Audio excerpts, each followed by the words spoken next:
What's up everybody, David here, and today I want to talk to you guys about presets. And the reason for that is I feel like presets kind of get a bad rap most of the time. People look at them as a bad thing, and they can be a bad thing depending on how you're using them. But they can also be very helpful, very effective, and honestly kind of a great learning tool. Now let me just get this out of the way now. If you're using presets to mix an entire song for you, just throwing them on every track and just moving on, like that's dumb.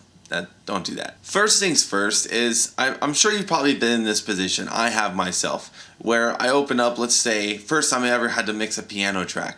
I don't know what to fucking do with the piano track, so I opened up, I think it was the SSL channel, and I loaded up a piano preset. And the reason I did that was because I wanted to see what people were doing to piano tracks. I wanted to look at the compression and where things were being EQ'd and how much they were being EQ'd. I more so used it as a recommendation and as a guide that I would then further tweak to hone in the sound that I was looking for. I feel like that's a great way to use presets, especially if you're mixing something you've never mixed before and you just don't know where to start. The preset can be your starting point. Another dope thing about presets is Waves, for example. They do a lot of presets for specific mixers like CLA. You ever wanted to know how CLA mixes a snare drum? Look at his preset. Yeah, it's not going to be 100% perfect right off the bat, but like I said before, that's a guide, that's a recommendation from CLA on what to do with your snare drums, on where to start with them. Of course, it's always good to, when you get these presets, tweak the settings a little bit. Try and see if you can maybe get a better sound out of it. Because when they make these presets, yeah, they sound great, they sound amazing, but most of the time, it's not tweaked for your source material.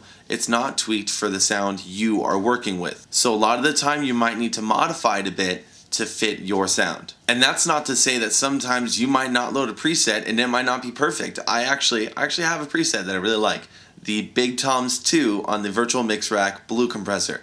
That shit sounds awesome on any tom that I put it on. So usually I'll just load that up and dial in the threshold and I'm good to go. So you can get great sounds while using presets, but just at least try to tweak it to see if maybe you can get something better. Now where presets are not good is if you're just like, okay, snare drum, preset, done. Kick drum, preset, done. Guitars, preset, done. Don't let the preset mix for you. Because like I just said before, those presets aren't built for your source material. Odds are they're going to need some tweaking. So if you're relying on it just on the preset alone and just moving on, it's probably not going to sound very good. And on top of that, you're not learning anything. You're not doing anything. You don't get any better by doing that. It's much better and much more efficient to just take the time and learn the craft because you'll go much farther that way. All in all, presets can be a good thing. They can be very educational and very effective and a great starting point if you open up a track and you just don't know what to do. So don't be afraid of it. Next time you're mixing, try out a couple presets, see how they sound, and then after you try them,